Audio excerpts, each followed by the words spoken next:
I think I put it in the chat at one point, but I watched Rosemary's Baby for the first time ever. I'd never watched it.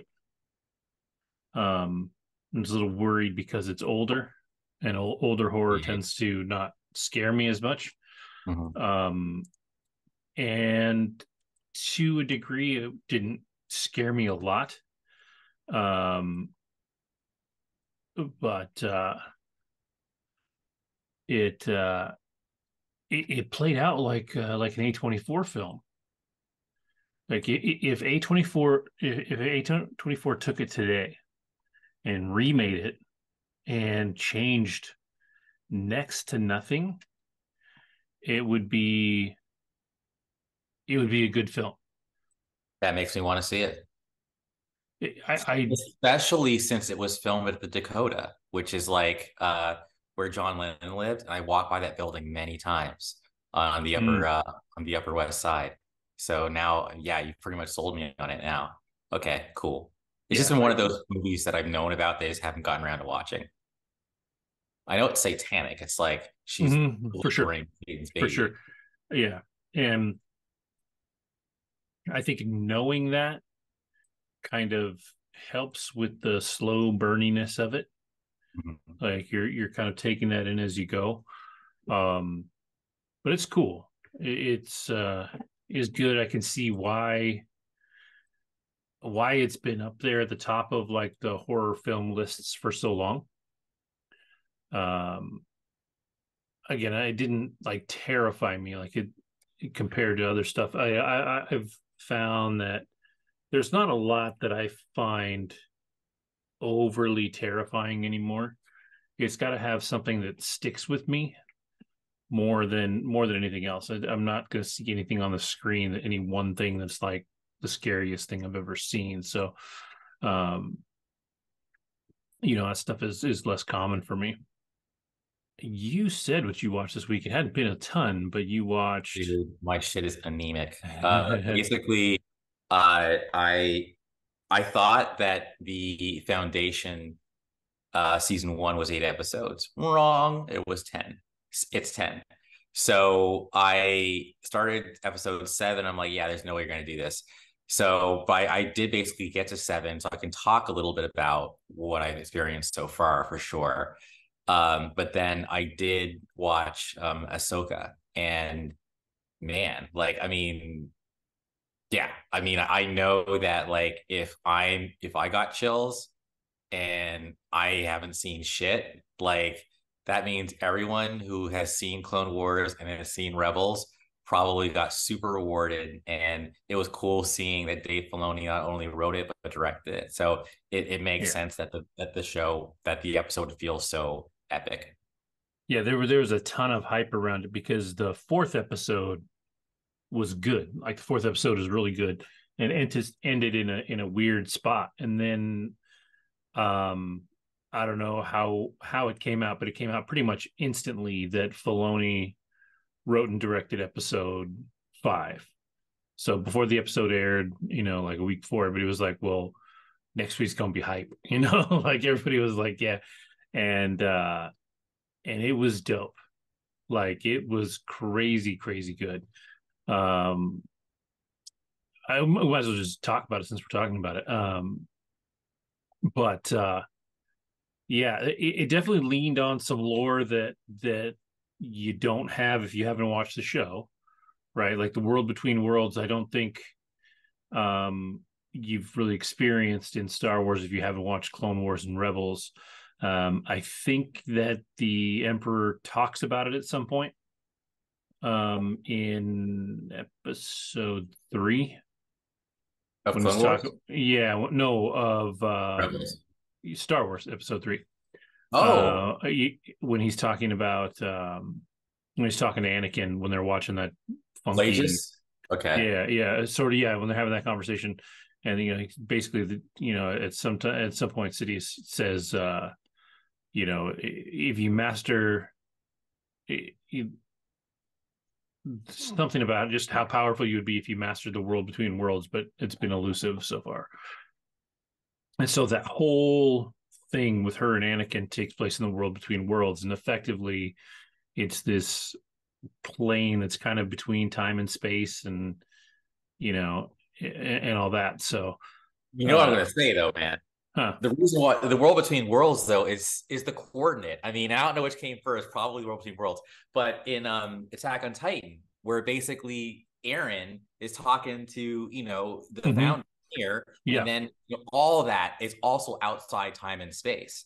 Mm-hmm. So like so when they're there, like, and even in the OA, there's like a world between worlds type place as well. So I feel like that is really cool that like different pieces of disparate fiction have a similar dark room or place where people can like literally like when they're dead or whatever can like do shit and then decide to jump back into reality. Like that is cool. And I loved Anakin. I mean, I feel like, for as much grief as Christensen has got for the role, I think he's kind of redeeming himself. And this live action performance, like even his lightsaber, combat was just Oh yeah. sick.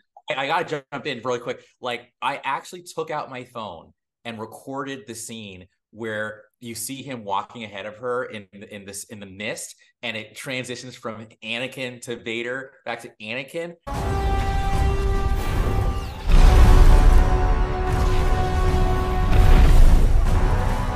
Yes. Yo, Yeah.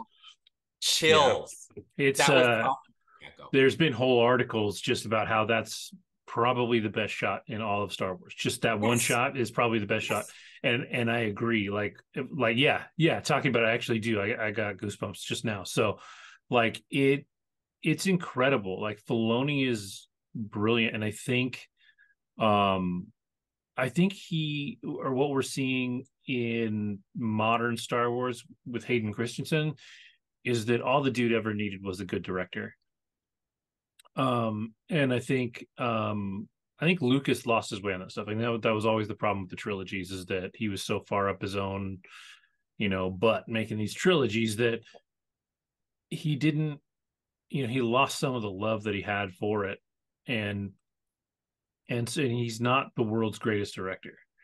He was lucky that he got the people that he got. He was lucky that he got um Han for sure. Solo, Oh, Harrison Ford was brilliant. Carrie Fisher was Carrie Fisher. Like all these characters were kind of themselves in the original trilogy, yeah, right? And so his direction was easier.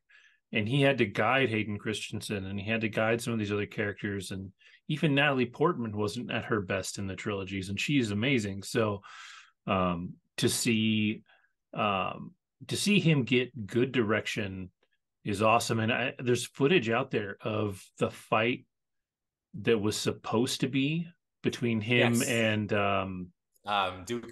yeah, Dooku, Yeah, and Hayden's dope. Like his skills are on point. Like he's really really good. And so it's almost disappointing that he didn't get all of that,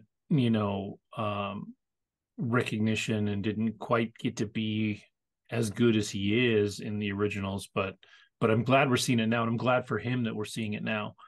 um and I think he was great in this, in the way that he kind of led Ahsoka's character to where she ended up in this episode. I think was pretty awesome. there's hope for you yet. Yeah. It was, yeah, and it's funny because it had me thinking about how some of the things I've read in the press about we want to tell other stories and get away from the Skywalkers, right?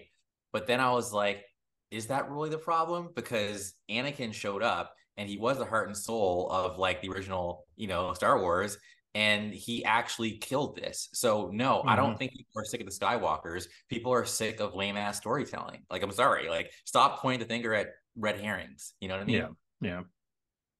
Yeah. And I think my problem with the sequels always just was that they didn't have a plan. If you watch any one of those three movies by itself, sure, they have a few issues here and there, but each one is a good movie. When you watch them as a trilogy, everything kind of falls apart and they don't work. There's things in The Last Jedi that are incredible. There's things in the first one that are so nostalgic, that they're perfect. There's things in the Rise of Skywalker that work and are great. So it was just bad planning. I never understood why they wanted to go with different directors for the trilogy in the first place, other than to give people an opportunity. And that was stupid. And when they went with that, why didn't they sit down and say, these are the major plot points that we all have to hit and we all have to work with, and blah blah, instead of, I don't like what he did in episode 8, I'm going to redo it for episode 9, or change it for episode. It was just a mess. It was a mess. It was a poorly made trilogy, even though each movie was made really well. Yeah, I blame Myers Briggs. Sorry, like if I had the Myers Briggs Kennedy, I don't think she has that kind of big picture connected thread mentality that a Feige does. Or a And Filoni. okay, I mean, again, for me to praise Filoni would be me kind of fronting, because I don't know the dude's work. Like I know a smidgen of it, Yeah. but just based on what I've seen, like the guy's a genius. And no, I mean, if you're able to make me get emotional about Anakin and Snip's dynamic, even though I haven't seen any of it really, except for a few episodes. Like just watching her as a little girl following him, saying master with her green lightsaber, and like him like actually like, straight up like, you're gonna die. The Sith eyes popping up between the two of them, like where she legitimately, you could tell like she was like, yeah, if she killed him, then she would have gone to the dark side, like Yep. in that world. But she didn't, and she's like, I don't want to fight. Like, whew, like what good storytelling. Oh, in the line where she's like, I don't want to fight. And he's like, oh, I've heard that before. And that was because in Return of the Jedi, when he was Vader, that's what Oh, Luke says to him. He says, I'm not going to fight you, Father. that's right. And so, like, I mean, there's so much brilliant stuff, and just this, 40-minute episode they crammed in so nicely. And on top of that, still continued the other story. Uh, Yeah, what else? The yeah, space whale. That's the other thing. Like, so if you've watched Rebels, so yep, apparently the space whales do show up in Rebels. They yes, do take Ezra, better than Ezra. I had to wait for we're getting in there. They do take Ezra and and Thrawn, Thrawn, who I have not seen. I know they've already cast Thrawn, but in my head I yes. was thinking they should totally have used Don Draper, forget his name, but like I could see him playing Thrawn just based on what I've seen in Too the big artwork. though, too big. Like he's tall and lean. Oh, okay.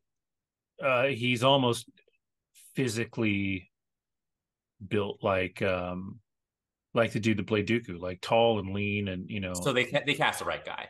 All right, oh, cool. for It's sure, the for brother sure. of the guy who's it's Mickelson, but it's not like the guy who played in Doctor Strange. But it's like his brother. Yeah, Have you seen House of Cards? Or that back in the yeah, day? it's been a long time. Yeah, he played the Russian president, so that's how I know Okay. him. Cool. Yeah, he looks every picture I see him in, he reminds me of Elon Musk, Fair. just blue, which Yeah. is not that far off on the casting either. But So does Thrawn? it's I'm sorry, I don't want to derail this, but does Thrawn no, have no, powers? And now everyone's gonna be like, Andrew, you suck. Like, just watch the damn movies. Don't ask these questions. But does Thrawn have powers? Is he like not that anybody knows. He's just a brilliant, brilliant um,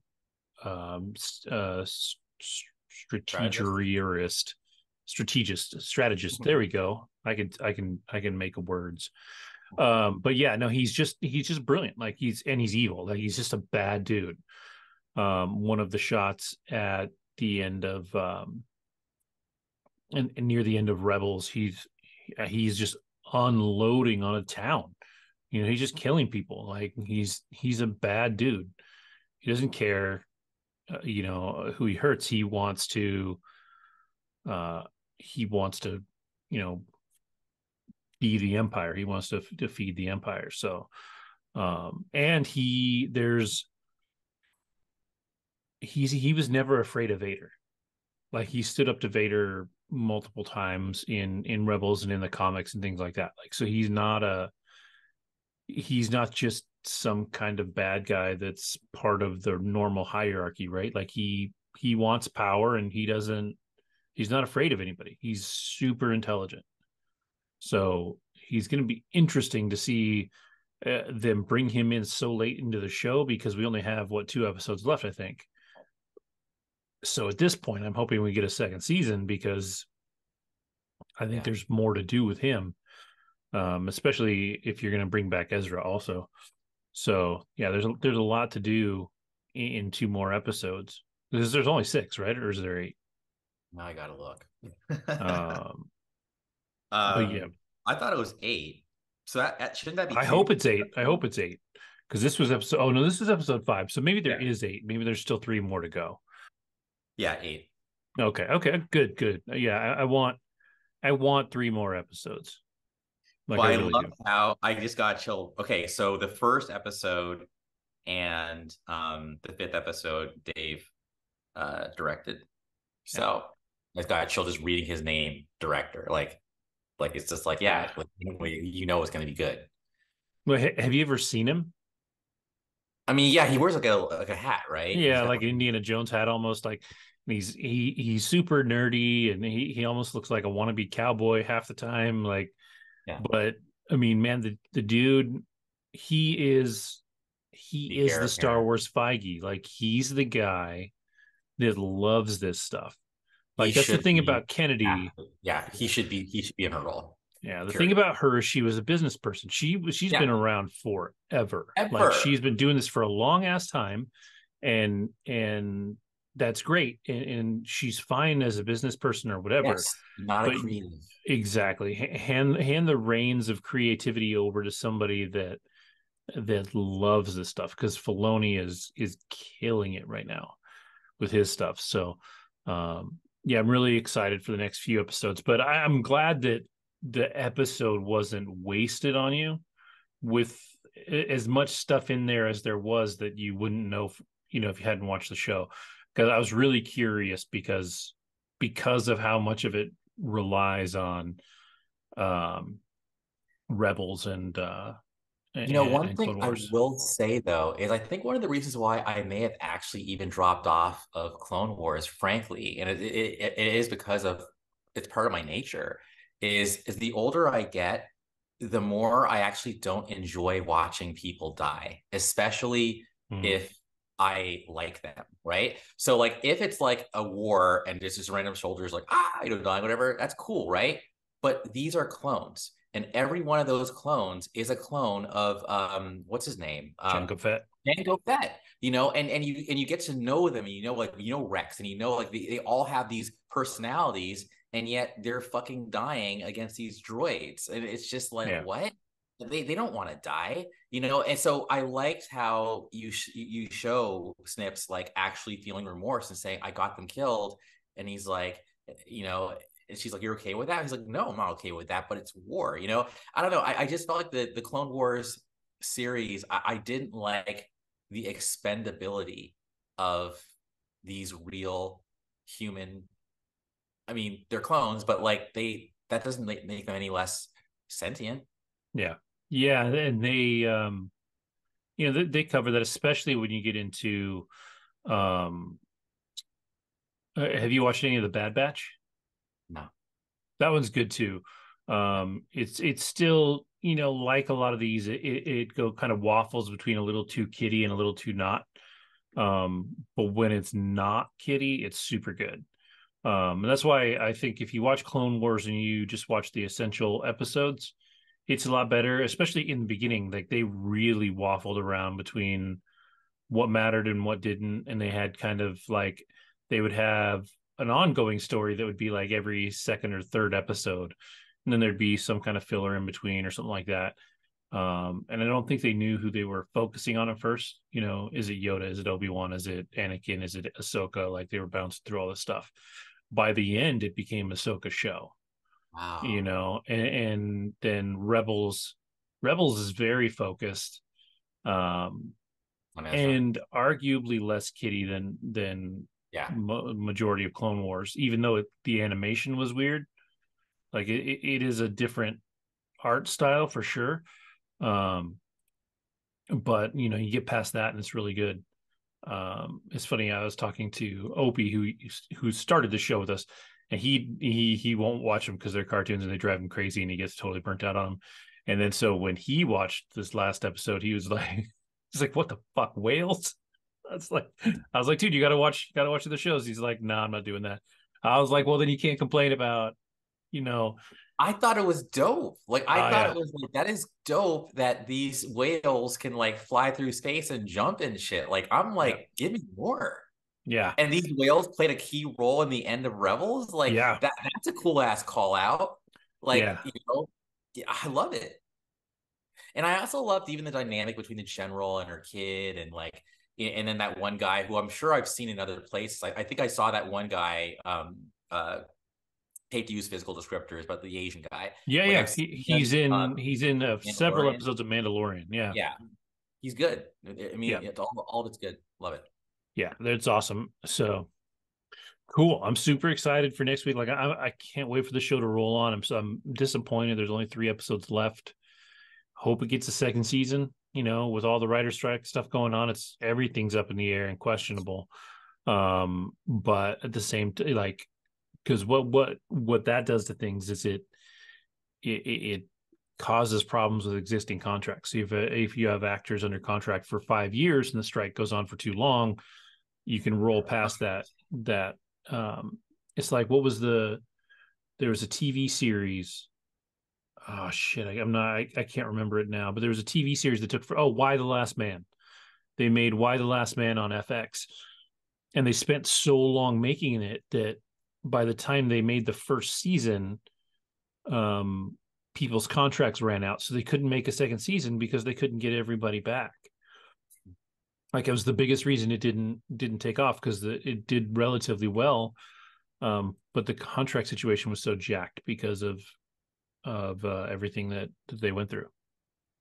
Well, I gotta say, and I know we were already overstaying Ahsoka's welcome, but I gotta say Rosario Dawson as well, like has Oh, really she's impressed awesome. me because you can tell she loves the role, or at least she's doing a hell of a job acting it.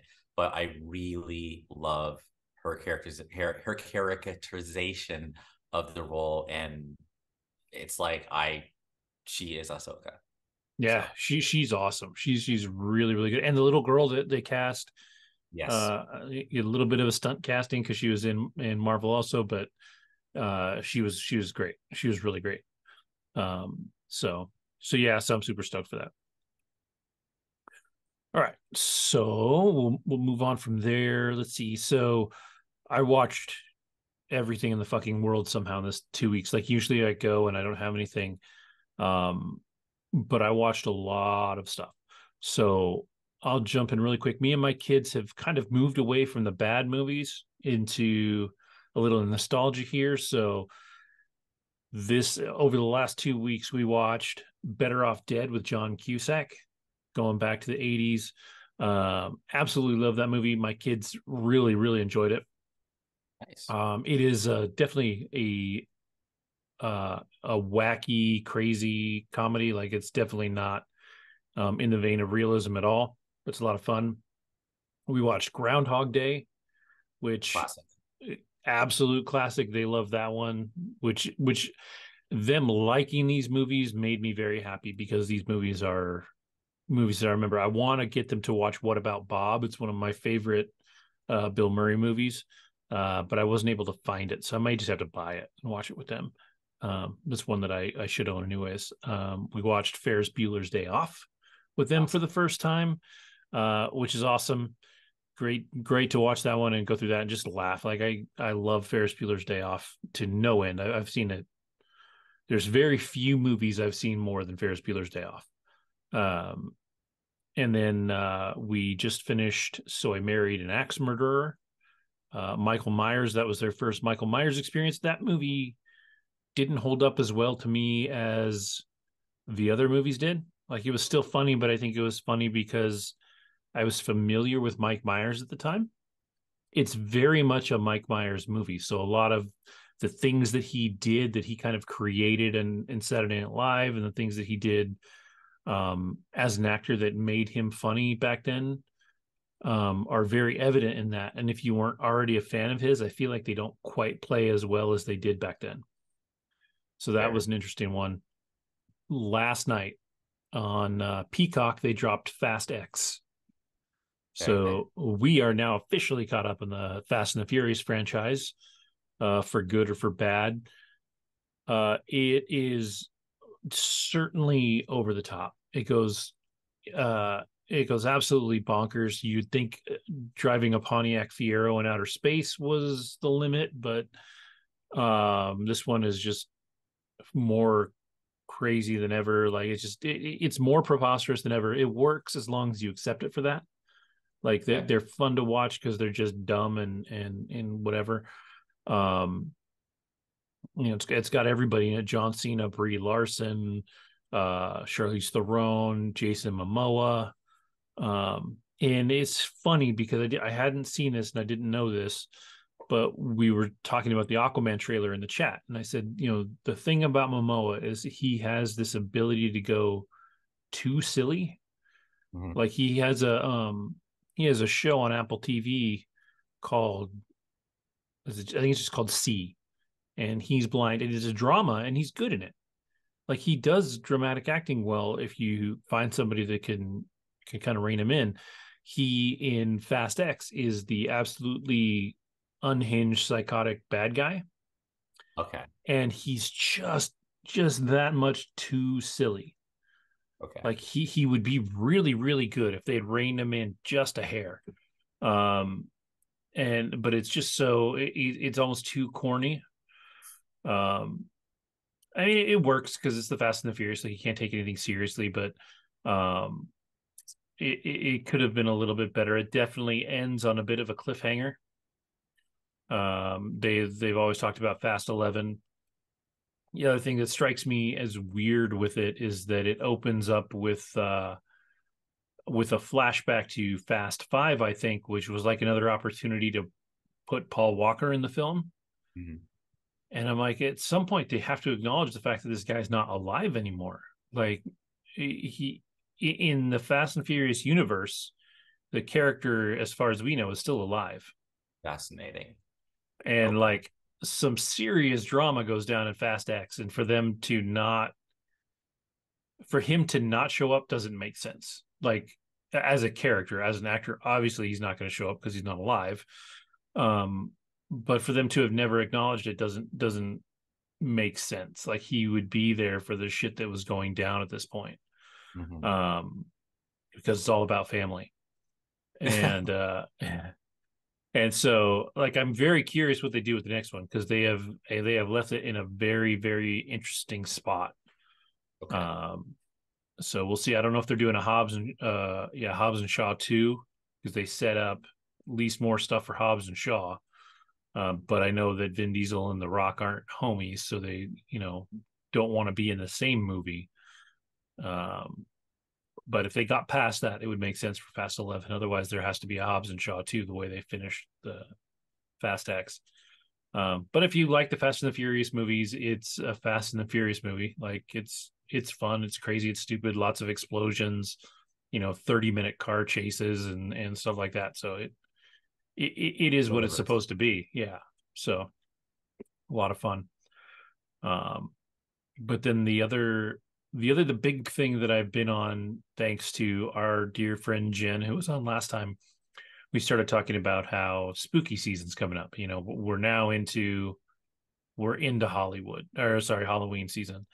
And so I went on an A24 horror film tear. I talked about Rosemary's Baby at first and how that would be a good A24 film, but I watched The Witch, I watched Men, I watched The Blackcoat's Daughter, Saint Maud, The Killing of the Sacred Deer, and Under the Skin. That's a lot of movies. Yeah, and they're all good. That's the thing about A24 is they're all good. The Witch is your really good, very kind of psychological slow burn horror. Definitely sticks with the supernatural. It's you have your supernatural stuff through the whole thing. Like some of their movies kind of make you question whether they're supernatural or people are just crazy or whatever. I think Saint Maud and the witch are kind of like the opposite side of two coins. In the witch, there is witchcraft in this story, and that's what it's all about. And it's about Anya Taylor-Joy's character and the things that she goes through as her family is clearly under attack by witchcraft. Um, and it's a bleak film, has a bleak ending, but a lot of interesting stuff happens throughout. And it's really good. Like I will say that all of these movies are good. If you like horror films, I would watch all of these. They're different scales of good. Next up I watched Men, which I forget the actress's name. But it's really just her and Rory Kinnear are the only two like actors in most of the movie.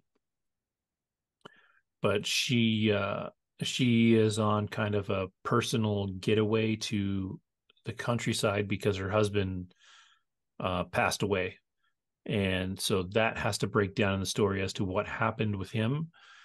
And this movie, I think I probably said it 1,000 times in the chat, but this movie is metaphor to the extreme, where the witch is definitely magic. Like this is just happening. There's some puritanical conversation in there that you got to think about or whatever. Metaphor punches you in the face, or sorry, Men punches you in the face with metaphor, like the whole damn thing up until the very end, which I don't want to spoil if you haven't seen it. But the ending of that film is fucking insane. Like it's absolutely crazy. It is very disturbing for your eyes. It's really weird. And when you first finish it, if you haven't been thinking about the metaphor of it, you really do walk away from that film going, what the fuck did I just watch?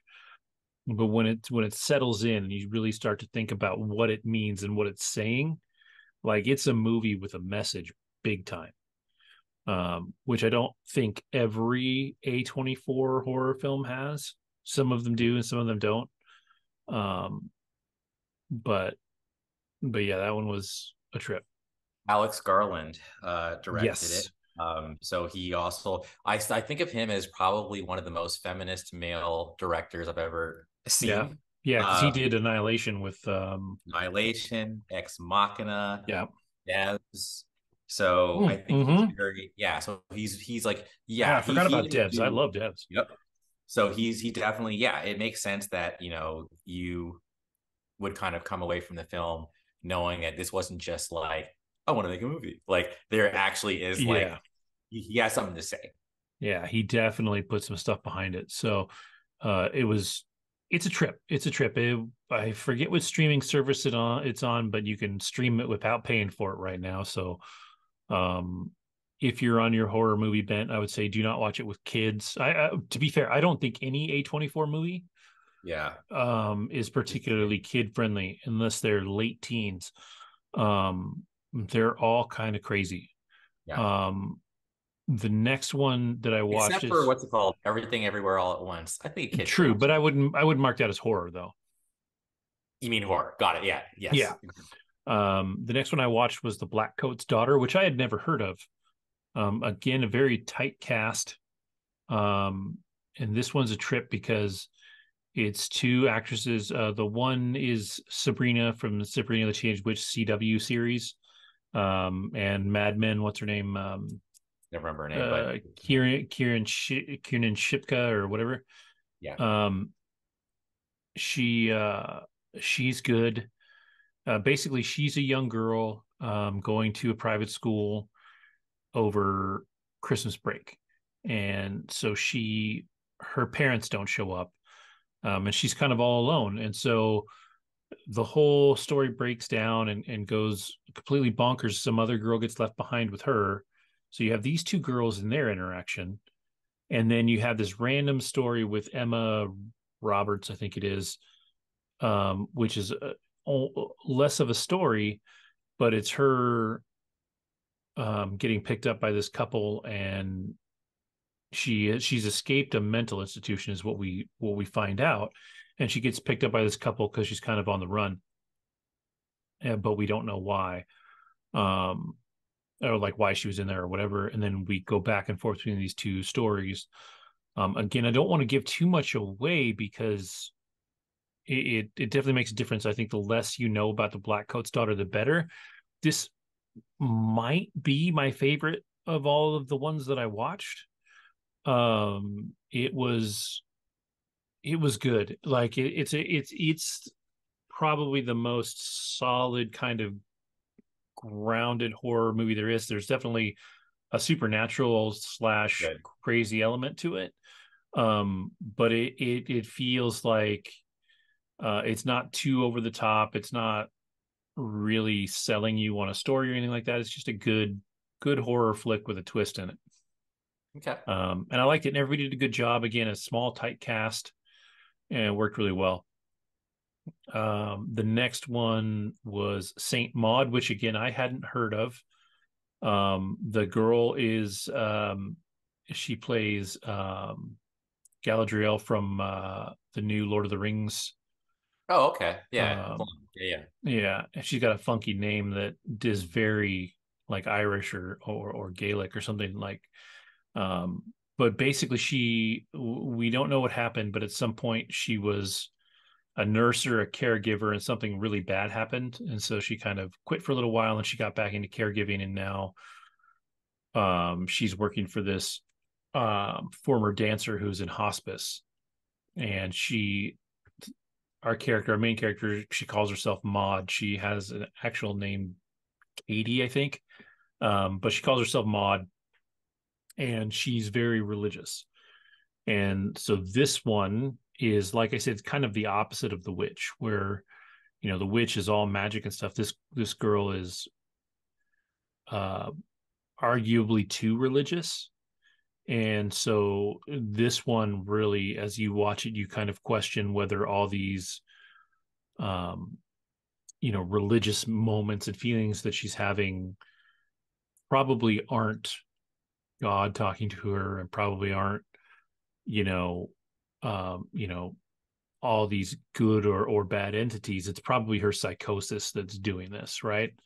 And so it's really good, and it is kind of like uh the moral of the story kind of is, there can be such a thing as too much religion, in somebody, if it's, not fostered right. And it's a good one. And knowing that that's kind of the story behind it, it's a trip. It's a real trip. And it's, again, a pretty small cast. It's her, the woman that plays the former dancer. I don't know who she is, but she's the closest thing to another main character. But the girl, the one that's from the Lord of the Rings show, she drives it really hard. Like she's really good. She's definitely um all over the map, emotion wise, in this one. Mm-hmm. But it's good. It's good. It's definitely I would actually watch it again. Um then I watched The Killing of a Sacred Deer, which I've heard the title of. I have no idea what it was about. Didn't know who was in it. This one has a cast. So this has Nicole Kidman, um, Colin Farrell, the guy that oh shit, he was just the Joker in the new Batman movie, but we didn't see him. Um, Oh, not Paul Dano. the guy Uh, who he was also in the Eternal, so I know you're talking about. yes, Barry Keogh, Yeah. and this one is a trip. This one's really so the story is that, okay, first off, the direction in this is very, very, very specific. The guy that directs, his last name is Lathamos. Um, it is weird and unsettling just in the direction, because you have these people that are good actors. You've seen them before. Every line delivered is super wooden and like awkward. Like if you didn't know who these people were, you would think they were bad actors. Okay. And so as your brain kind of wrestles with that, right? Because it's just uncomfortable. Like they all talk weird, and everything is a little emotionless and everything's a little weird. So you have to draw into that, which is interesting in itself. But then you have this story where this kid played by Barry Keogh is looking up to Colin Farrell, and he comes across him. He says, "Oh, I want to study medicine." And he's weird. He's almost like it's almost like he's on the spectrum, right? Like he's a little odd. And so he keeps showing up to Colin Farrell's work. He's a surgeon. What we come to find out is that Colin Farrell feels like he owes this kid a favor because he was the surgeon that worked on his dad, and his dad didn't make it. Right. So he's like, "Oh, I'm a dad to this kid." Well, at some point, we find out this kid says, "Yeah, dude, you're responsible for my dad's death. So now you're going to have to lose someone." And what's really cool about this is they never explain how this happens, but he effectively or seemingly puts a curse on Colin Farrell's family. So they start to fall ill. And he says, there's three phases to this. Once phase 3 hits, you have basically a day. And he's like, you have to pick one of the people in your family to die, or they all die. And so he doesn't get it. You never really see his wife get sick. You never see Nicole Kidman get sick, but then his 2 kids get sick.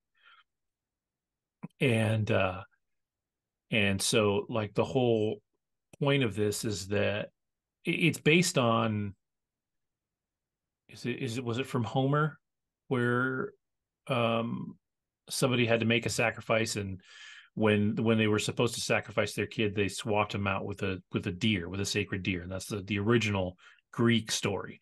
So that's where the title comes from.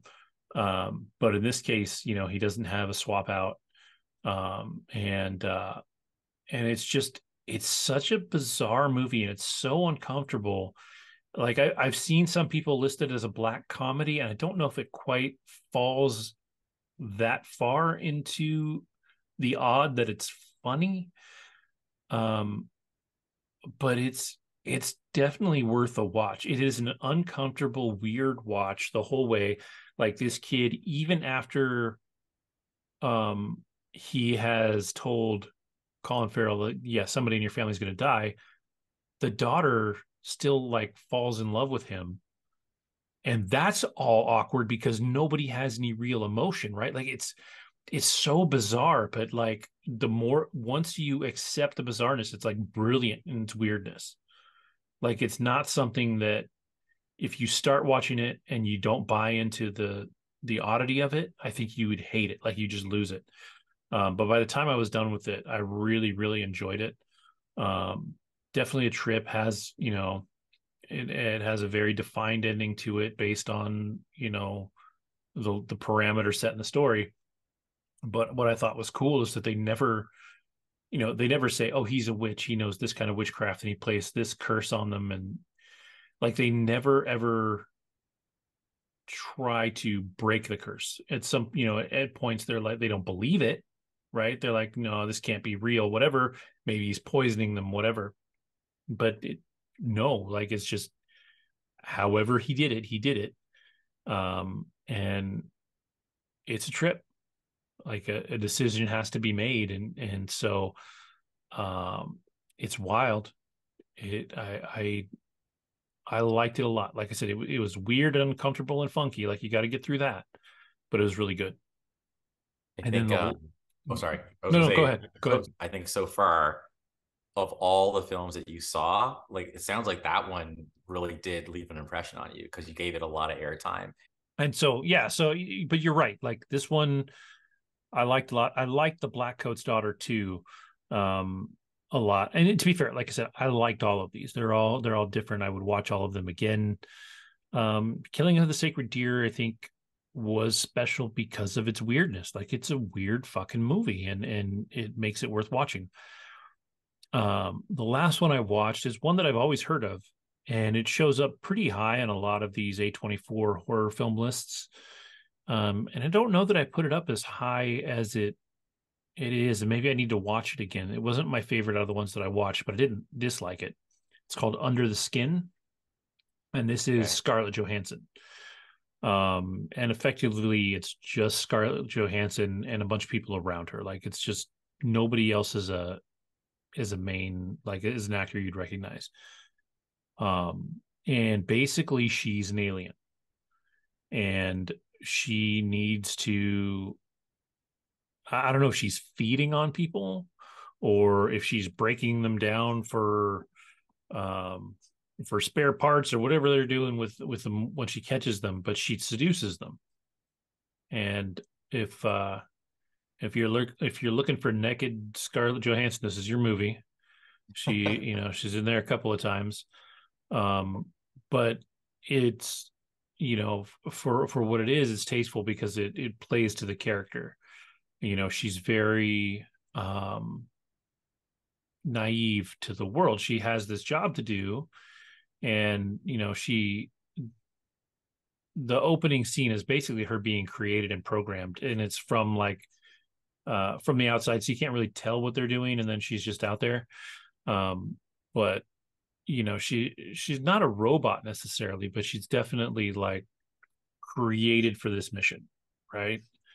um and so she knows how to seduce people and all that, but the whole crux of the movie is it's a view of humanity, right? So again, this is A24 telling a better story, even though this one's really slow. Like it's really slow. You kind of have to trade the naked Scarlett Johansson for a whole lot of dong. You get a lot of dudes wieners in this film. um but it's all about how as she's doing this she starts to see the sides of humanity that um kind of make her more human as she goes through this story, right? Like at one point she stumbles in the street and falls over, and people come to help her up and walk her and all this, and the whole story is just her becoming, she kind of becomes more human and starts to learn more about all the different sides of humanity for better and for worse. Like, and that's really it. Like it's not a movie with a whole lot of point to the story necessarily. Like there's not some like happy ever after. Like it's not like Pinocchio, at the end she's not human and dancing off into the sunset, and it doesn't have a happy ending. It's interesting that this shows up on the horror film lists for A24 because it's not scary at all.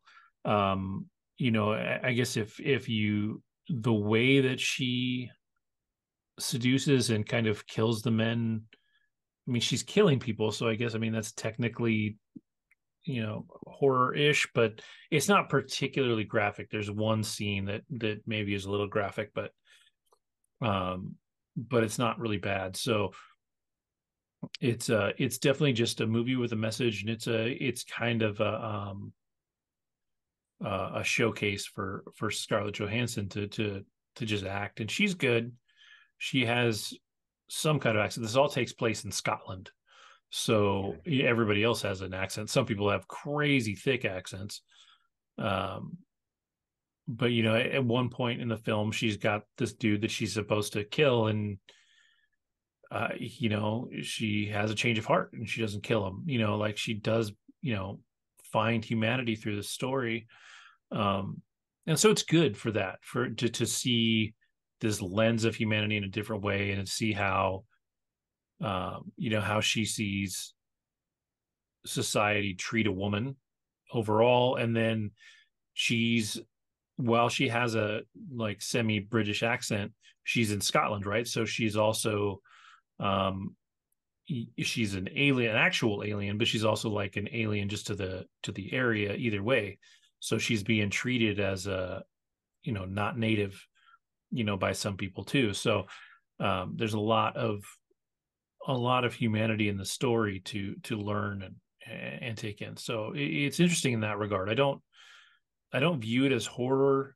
I think most of these, I think The Witch and Men and The Blackcoat's Daughter are definitely in the horror vein. Saint Maud is more of psychological thriller. Killing of a Sacred Deer is pretty much a psychological thriller, and this is somewhere in between, but also just a commentary on humanity. Like but it's a good one. Like all of these are good. I would definitely watch them all again. I'd tell anybody to watch them, um, but yeah, they were all good. I think I still have on my list. I still haven't watched Lamb. I know you watched Lamb, didn't you? Yeah. Yes. So I have that on my I list. would love to get your take on that. Yeah, yeah. I have The Green Room, which is I don't know if that classifies as horror, or if it's just angry. But that's the one with Patrick Stewart where he's a Nazi. Um, I'm not familiar and with that's that an one. A24 one. Talk to Me just came out. That's available for rent. I don't know that it's actually streaming anywhere, but I may rent it for the purpose of getting through these. Um, there's Pearl, which is the prequel to X, which I have seen, but I haven't seen Pearl. And then there's one called High Life with Robert Pattinson, where he's an astronaut.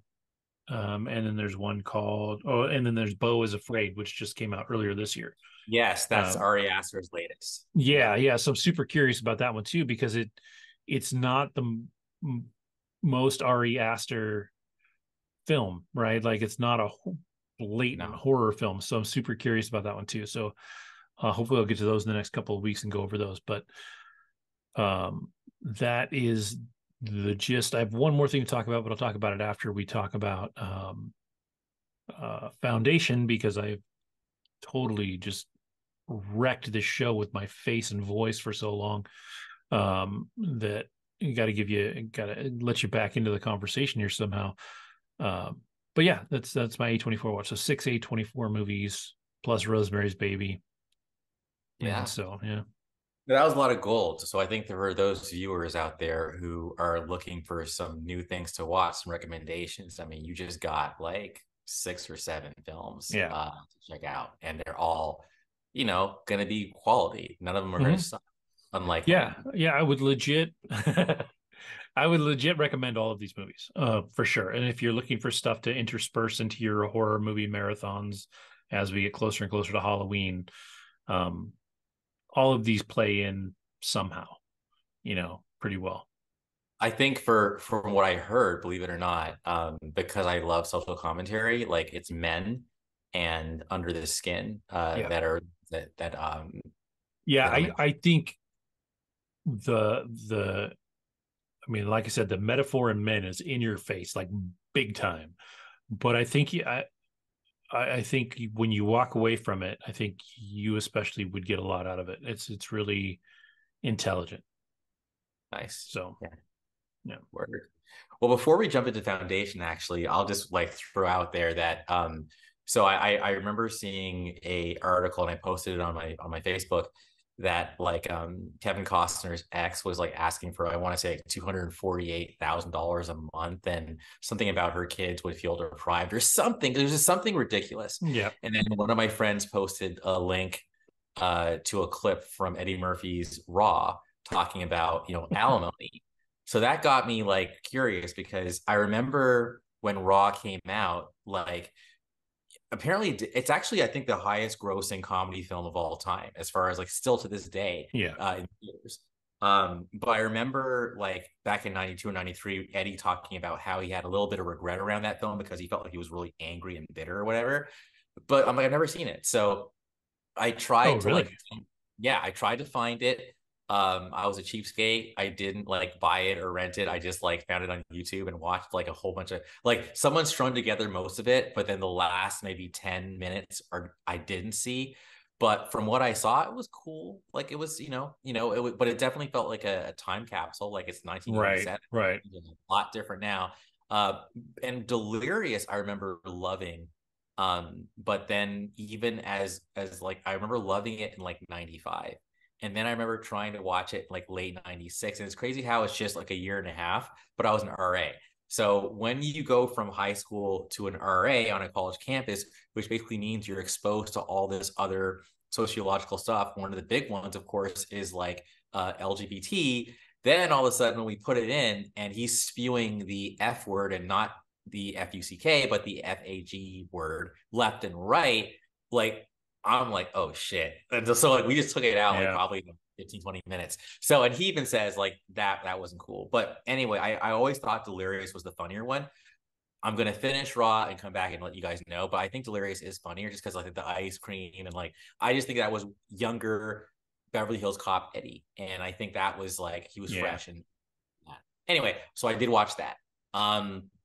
But now going to Foundation. Um, First of all, I love that I'm finally going to be forced to become an Apple TV subscriber because I actually have subscribed to it. I dropped it.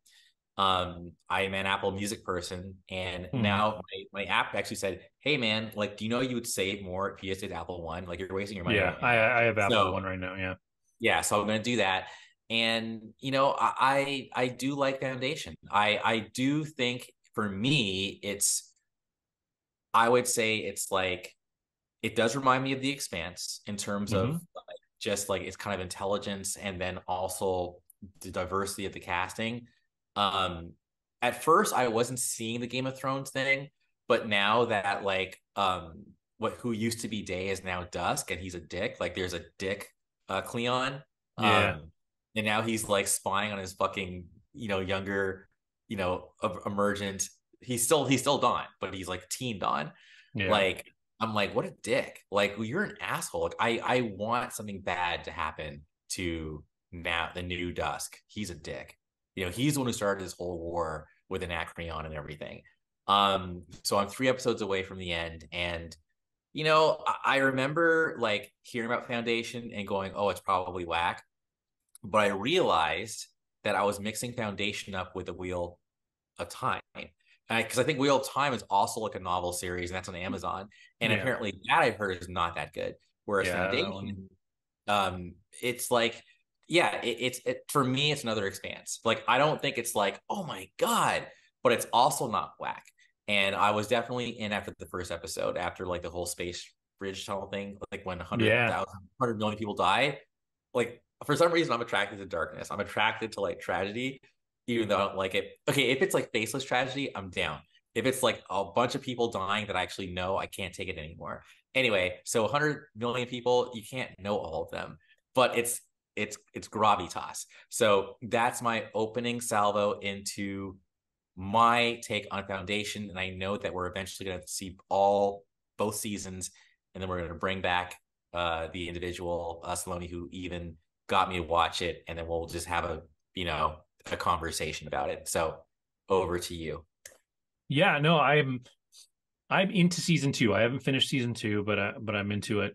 Um, you're in for some stuff here at the end of the first season. Some stuff really goes down that is pretty interesting, and we start to get more of what's going on. Like because there's a bit of a time jump in there. There's some characters missing that feel like they shouldn't be missing where you're at.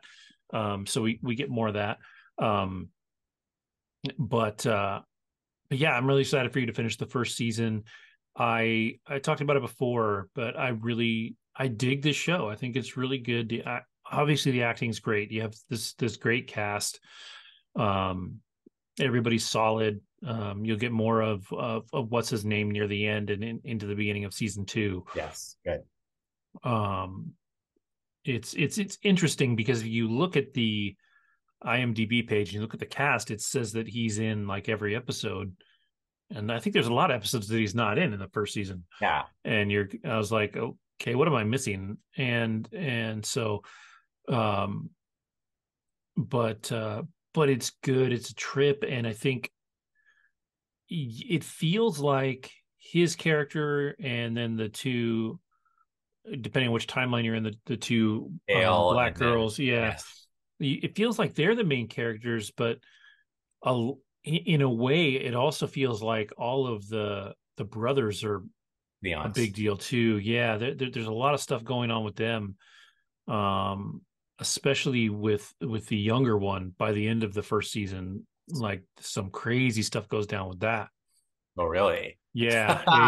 Okay. So I'm you're gonna be de- pissed then because I like yeah, him. yeah, you're definitely in for some stuff with him.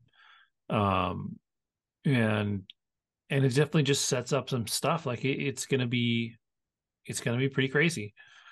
Man, it's interesting to see how they, as this basically empire of clones, right? How they deal with problems that come up for them. Like it's just a trip. It's a game of clones, and I like it. Yes. yeah. Um, but it's a trip. I definitely like. I'm excited to see how you feel at the end of the first season, and then when we get to the finale, if we have Saloni back on and talk about that, because I think she's smarter than me. Like she gets some of that stuff that I feel like I get into the excitement and action of it, and I let some of the deeper meaning go over my head sometimes. And she's pretty freaking smart, so it'll be good to talk to her about it. Well, it's funny as well because in addition to talking about that, I actually started tonight, as a matter of fact. I downloaded the first recommended Seth book to my Oh yeah. Kindle. So I think that's going to be pretty cool. And one of the things that I'm super excited about is just the fact that a lot of this stuff, like science fiction stuff, um, is the ideas come from other places. So if the Seth books are just about this metaphysical like being named Seth who's like, hi, I like picked you, Jane, and I'm gonna like talk about like the universe and everything. I'm like, cool, because like, I feel like I have this like narrative. I've talked about it before. I don't want to be this all talk guy, but I have this narrative. It's like 90% done, but I don't want to put it out there and because I want to like I want to blow some minds. I want to blow some minds, but I also want it to have some sort of like truth or connection to some universal, I guess, truth. So taking it back to that first like place between worlds or what you called it, Hmm. like maybe Seth is gonna like I'm gonna be exposed to some shit that I can bake into my own DNA, put it out there, and just like rock some worlds. Like that's what I want to do. So I'm like super excited about that as well. So maybe we talk about the Seth books, we talk about Foundation, and then we talk about whatever else comes out. I'm slightly like disappointed, but also tripped out by the fact that no one's talking about Gran Turismo, whatever. So like maybe that was all manufactured hype. Maybe the movie wasn't good. Um, haven't made it. Oh my Yeah, god, I haven't. I want to make it to the Nun too. That's in theaters right now. So it is maybe in what theater right I'll now. try to Yeah, do is like before next week. Maybe I'll try to see that.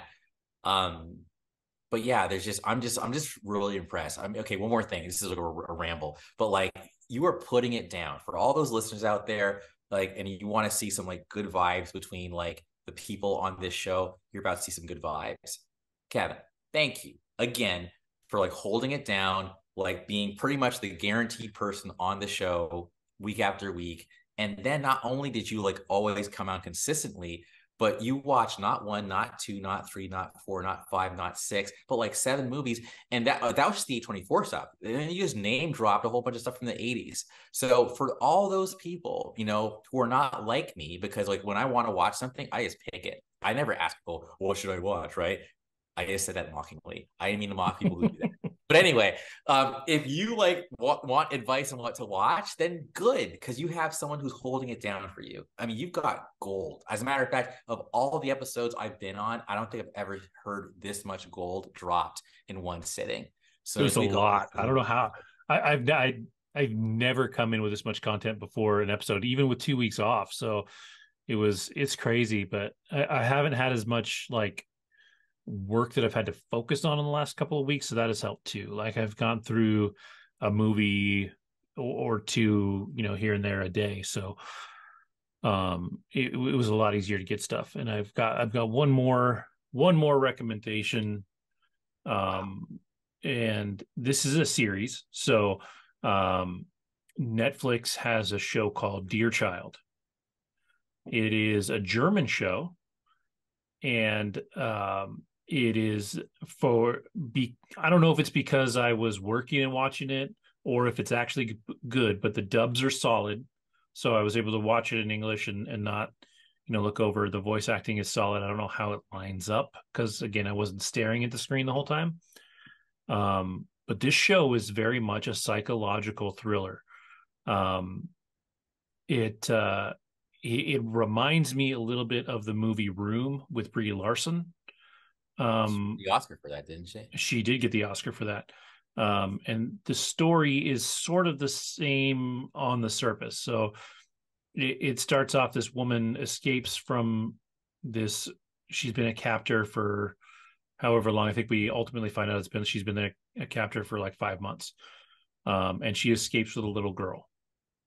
And the whole show is about um, trying to figure out where this guy is that had them captured, who he is, trying to break that down. Turns out there's another kid there, a boy there, and the why of it all, and just how ingrained his hold over these people is. And so it's like super psychological because she gets out and she identifies herself by this name, Lena. And she's, my name is Lena. This is my daughter, Hannah.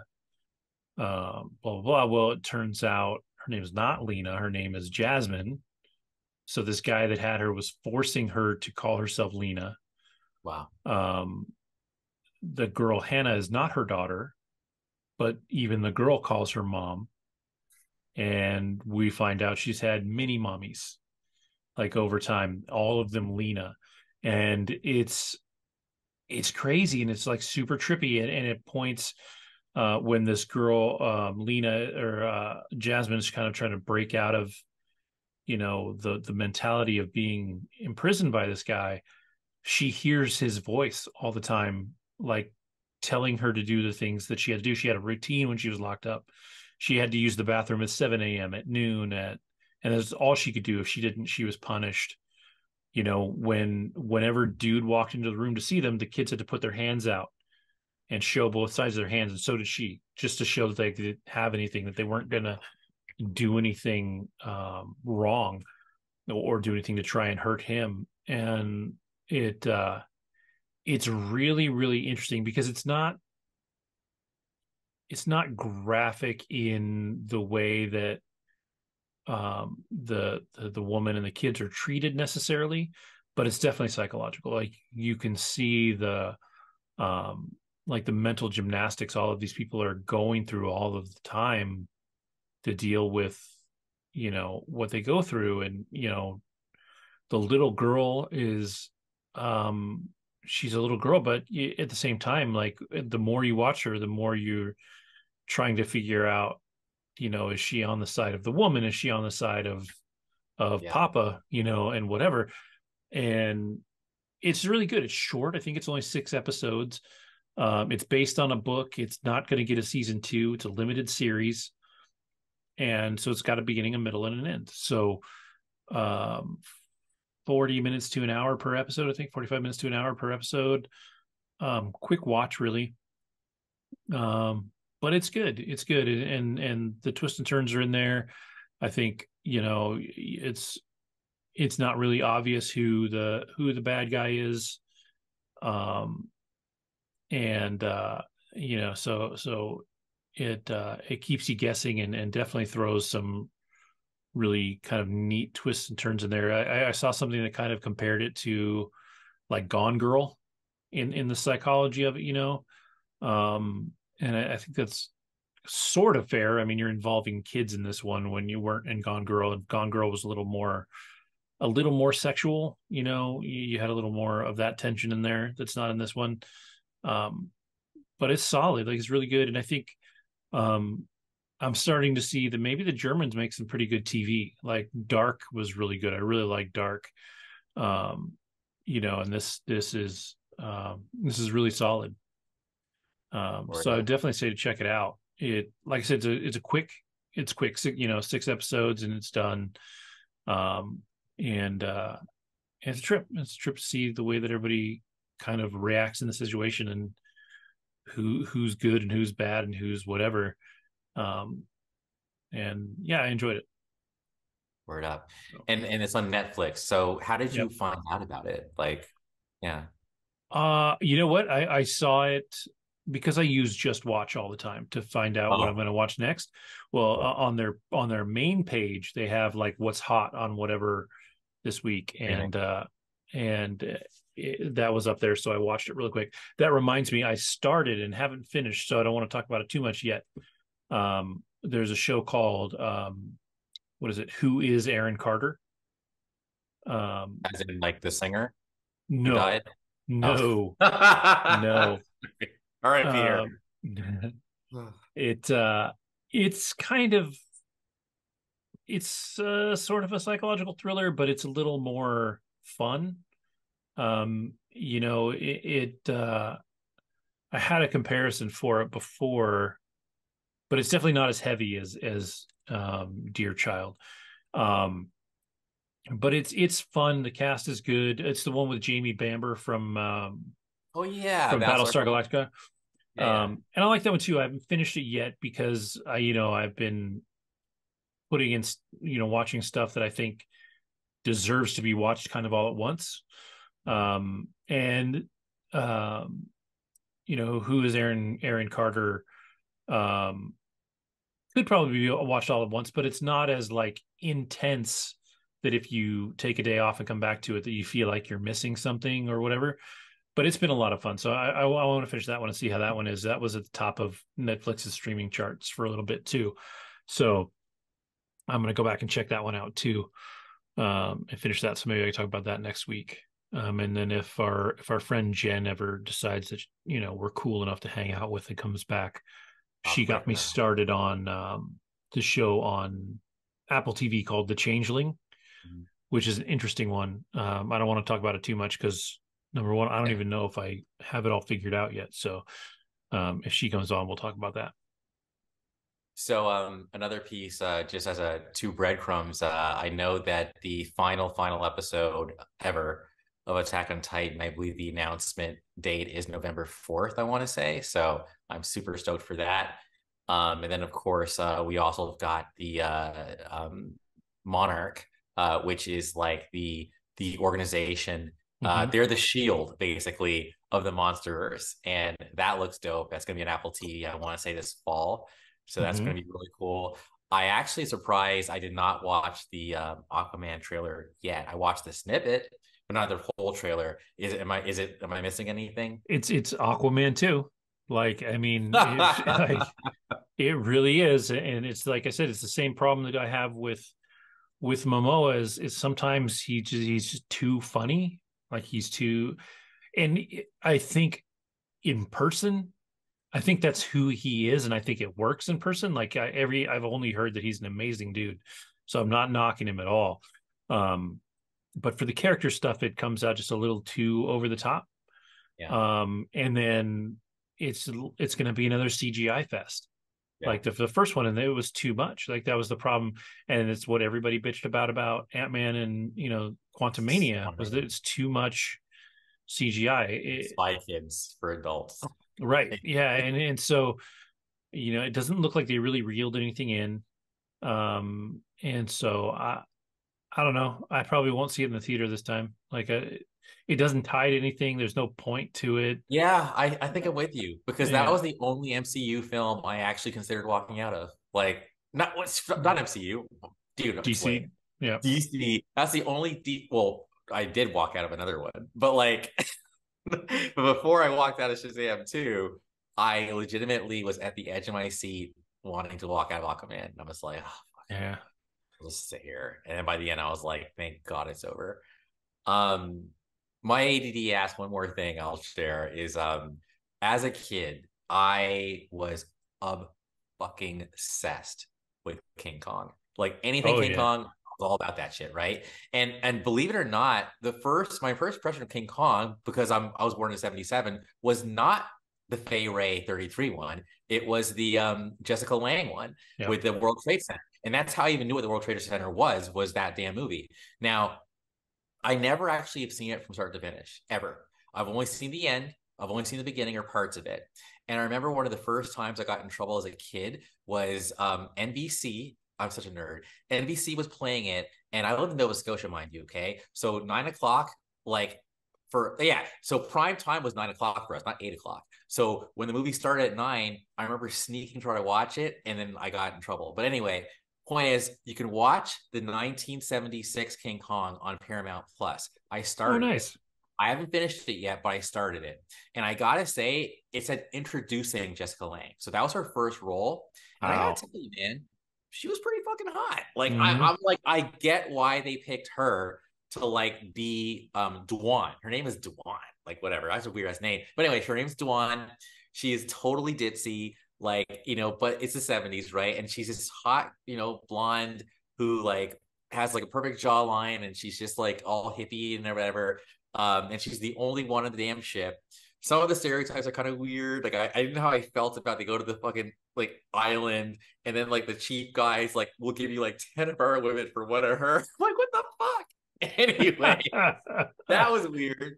But yeah, it's on Paramount Plus, and it actually looks better than I imagined. Like I thought the movie would look mad old. Maybe it's my TV. I don't know. But like either way, like so I might finish it because like I remember like that version made you like feel for Kong. Like in the 33 Hmm. movie, he's just a fucking unfortunate kind of villain guy, right? But in this movie, you're supposed to actually like empathize with him. I haven't seen the Peter Jackson one, but I heard they do the same thing with that one too. Yeah, Um, yeah, I just it's so it's Jeff Bridges, like he's like the like anyway, it's a movie of its time, and for sure. I I think people should check it out if you haven't. And again, it's the Yeah. world like I you get to see remember hours. as a kid, the one of my friends' families, they had a laser disc player, the big laser discs that were like the Yes, size of yeah, records. good quality. They had amazing quality. And that was one of the only movies they had. So we watched that a little bit. And I don't remember it really well because we were always dicking around when it was on. So we like weren't paying attention to it. Um, but it was like I remember that one being on, and it's good. Like it worked for the time. So yeah, I might check that one out, especially with Monarch coming out. I think that one's a trip too because Kurt Russell and Wyatt Russell play the same character, Yes. and I think that's really neat. Um, so yeah, I'm excited for that one. It's not too far off. It's next month after, something like that. So it's coming Yeah. pretty quick. I wish I could remember there was a few more things coming out between now and mid October that looked pretty good, but I can't remember what they are. So we'll have to catch those as they come. Um, but yeah, I'm excited for our scary season to hit. If you have kids or you grew up reading the Goosebumps book on Disney Plus, there's a new Goosebumps series coming out next month. I know that's coming. My kids are kind of excited about that, so we'll probably catch that. Um, but yeah, otherwise, keep up, get your reality TV hats on because everybody's about to start their next seasons very reality TV heavy because we're kind of getting past that point where you can produce a show in time for spring of 2024. So Drew Barrymore got in trouble for oh man, confirming she's season. still in trouble. Like she had the opportunity to let Bill Maher be the bad guy, and she just like was like, you know what, Bill, why don't I go down on the ship with you? And being that I follow so many writers and stuff on Twitter that are in the middle of the strike, people that are actively striking like every day. um one person was like, yeah, Drew, you're worth $125 million, so you don't have to go back to work. So whatever, she's an interesting case because she's not in violation of the SAG part of um the strike because a reality TV Talk or shows. yeah, talk shows and news shows are on a different contract. So she's not violating um she's not violating that contract. So she's okay to do the show technically as an actor, but what she is doing is basically scabbing on her writers. Like she's going to go out and like Get that's the some. thing. People are like, well, how is she going to do the show? Like, how is she Yeah. going to do the show without writers? As soon as she has a monologue, if she doesn't write that herself 100%, then somebody's writing it, and that person is a scab, right? So there's a lot of drama behind that, and I think she would do well to back off. Like the only way she can save face is before Monday is to change her mind. Um, but I mean, the hard thing is why are you going to do a daytime talk show like she does when your guests can't talk about the shows they're working on? They can't talk about the movies they're working on. So who do you bring on? Like, who do you bring on that is worth anything? Like, if she brought on if she fired up her show, didn't do an opening monologue, and only interviewed writers or only interviewed people affected by the strike, that would be a different thing. I think people would take that differently, as she's taking the opportunity to talk to these people and Give them a platform. yeah, and which they may not be able to do. I don't know all of the rules about the strike. Like, I don't know if you're allowed to go on and talk about every single thing. One person said, the only thing that she can really do too is to go up there for her opening monologue and stand up there and literally say nothing for like 5 minutes to point out that, like, this is, Yeah. you need a writer here or you have nothing. And yeah, it's bad. It's not a good look for her. Like Bill Maher, you expect to be a money growing, bastard and put his show, yeah. Um, and go out and produce something. But Drew Barrymore is not the person that you would think would do that, and it's not a good look for her.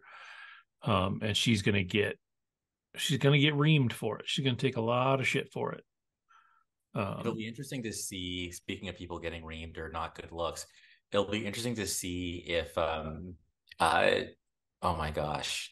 Oh man. That 70s show, the two like characters who are married right now. Yeah, Mila and Like, Ashton. yeah, man. Like obviously I believe them. Like I think they were just as friends. They were basically they wrote their little character thing, whatever, but then it got out.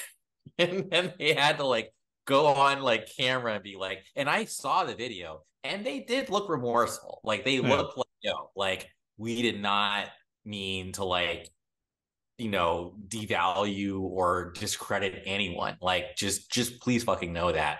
But apparently, like I heard some people are still like, yeah, no, fuck you guys. I don't yeah. know. Like, There's definitely backlash from that, and then like they stepped down. They had a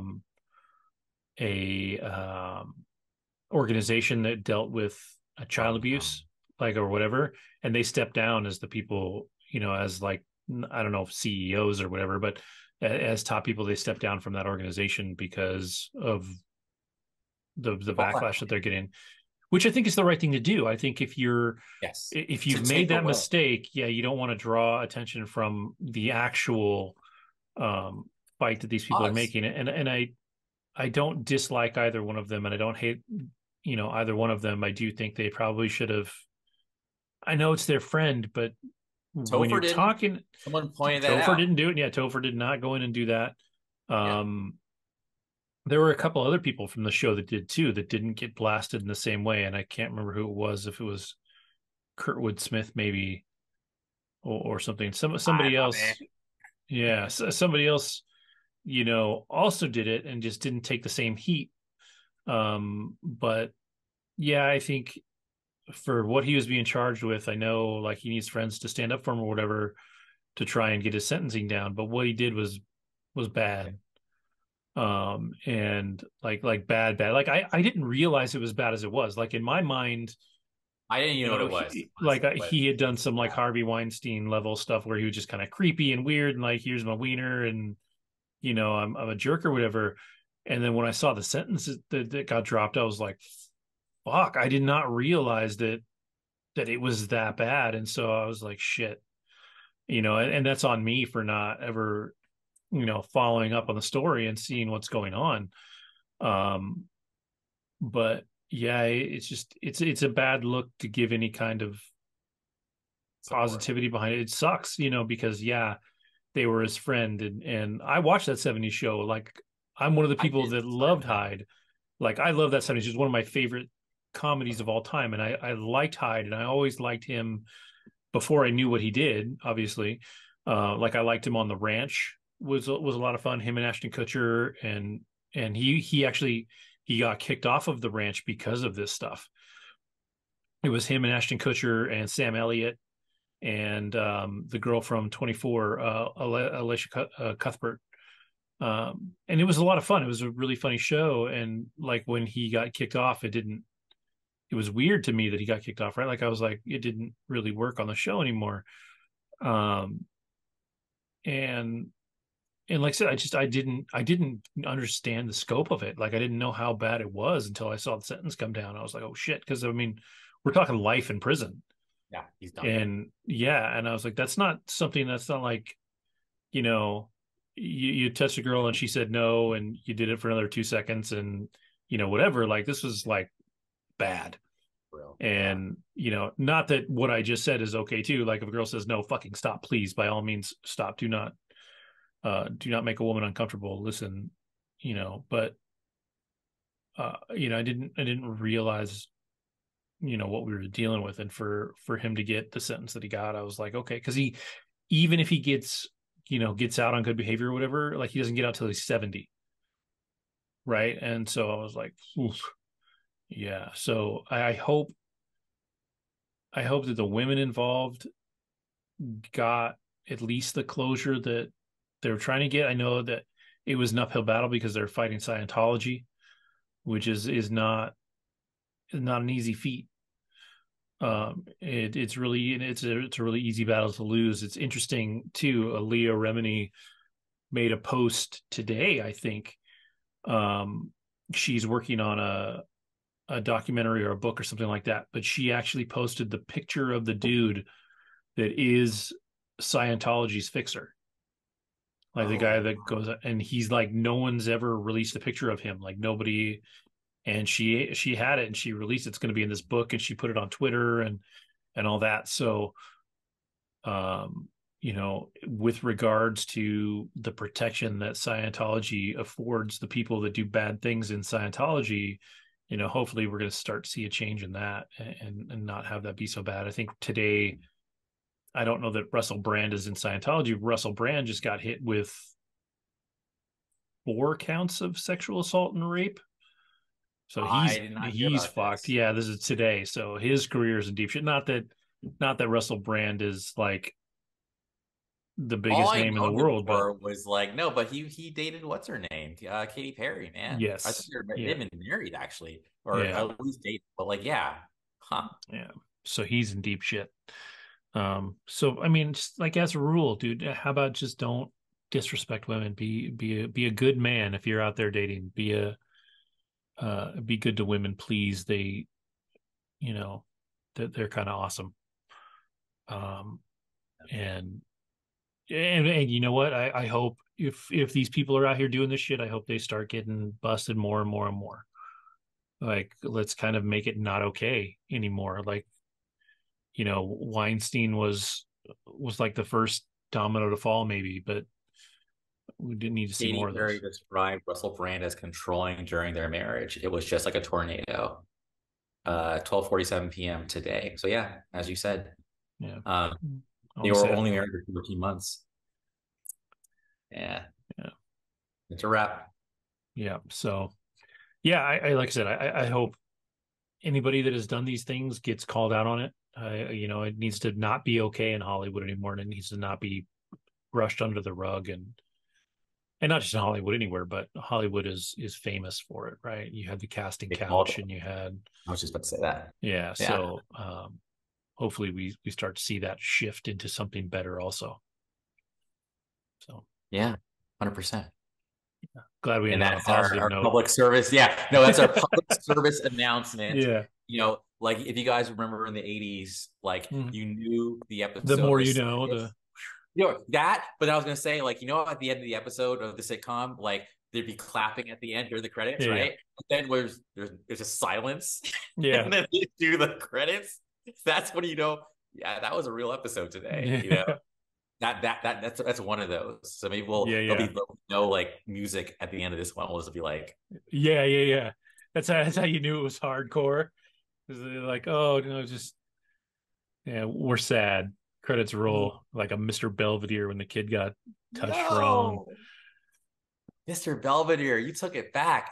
Oh my God. If you're whatever, I don't care. If you're on Instagram, I legitimately shared a reel like maybe last week of the Mr. Belvedere intro. Like man, that's what I do, man. Like whenever I see nostalgic shit, like because that's one of those shows where if you weren't there in the 80s, you probably don't even know about it because it was And on if for you like saw it now, it wouldn't land the same way, right? Like it oh was none a of them. I mean, no. Like give me a break, Mr. Belvedere. Uh just all the randoms from the mid 80s, mhm. but like they were, they did their thing. Yeah. Growing Pains though, I think is like still solid. Well, I don't know, maybe it's not. Who knows? But Yeah, anyway, yeah. I have to it's watch so some of that stuff again. But yeah, yeah, it's funny. Like there was an episode of Mr. Belvedere where the kid goes to camp and the camp counselor uh touches him, and that was their episode, their heartfelt like PSA episode, you know. all right, so I'm gonna go there, whatever. So the first time I actually learned the N word was from Give Me a Break.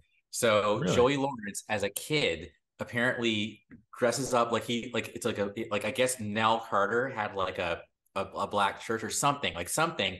And the kid he dresses up in blackface and does like mammy, whatever. And it's like what? And I didn't even know what was going on. I'm like, whatever. I didn't know. I was like 5 or 6. And then apparently, like, she's like, know what that means? It means, and then she says the word. And I remember like asking my brother, what is that word? Like it was crazy. But anyway, it's crazy how, yes, it's a sitcom, but I think what I liked about the 80s was like they use sitcoms to actually address like real shit sometimes. And that's pretty heavy shit for Mr. Belvedere. And now I'm trying to lighten the mood, obviously, but it's not working because I just mentioned what we were talking about. Oh, this is weird. Okay. I guess you can't lighten the mood anymore. It's Yeah, my yeah. fault.